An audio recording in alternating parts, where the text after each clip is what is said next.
start with that. Yutabitangira ntago ariko bigenda wa mwana. For more around here we're like that. Reka tubako twabaza tumenye ibyagenze bite. Anything I can help you with? Niki nafasha Sharifu? There's not much anyone can do at this point, Mr. Danvers. Nyakubaha Danvers nago nzi ko ari cyo wakora no hanga. Think could have done that. Niki kinyamaswa cyakora ibintu nk'ibi ngibi? That's an animal kill. Ni inyamaswa yamwishe, that's an animal kill. No one else needs to see this. Muhazengurutse hatagira undi muntu uza kuza kuba yareba ibi ngibi byose. Me that he's heard wolves up your way in the past. Ikintu kigaragara ni kubera ko mbyukuri hanga hari inyamaswa ishobora kuba yabihari. So I'm not entirely aware of what passes through, but kandi inyamaswa zihari ni inyamaswa zikomeye zimeze nk'ibirura uko bigaragara ntago ari inyamaswa yindi. I'm going to want to do a 1-mile sweep of this area. Biraza kuba byansaba nanjye kuba nafata amayiro yose nkareba niba nta anything I can do to help. hari icyo nafasha kugira hari icyo nakora kugira ngo mfashe. Habaye hari icyo nakora kugira ngo nafashe mu mpamagare rwose. Twagarutse kuri professor.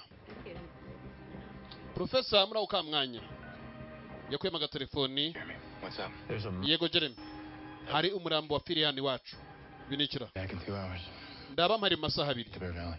Imvira magambo. Here I'm calling everyone home. Ye kuba nahamagara wari wese aze mu rugo. I'm calling everyone home. I want everyone here first. Nyene wari wese kwagera hano mbere y'abandi. I want everyone here first.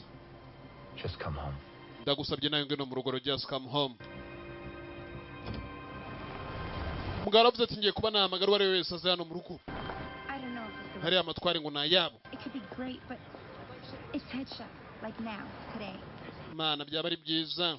Kumbuye umusore mwibuke neza bagenzi cyake n'ikibwakazi ko ari we cyari cyaje kuba cyasaba ubufasha. Kimwe kimeze nk'ikibwakazi kandi ni ikimuntu uko kigaragara. Yandi masaha kigenduka n'igisimba. Ndabizi neza kujya kuba wafungura ka restaurant ukunda. You don't have to conquer the world today, right? Sibyo? Urajya ureba.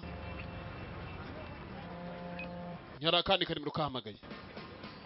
Kandi to Jeremy called home.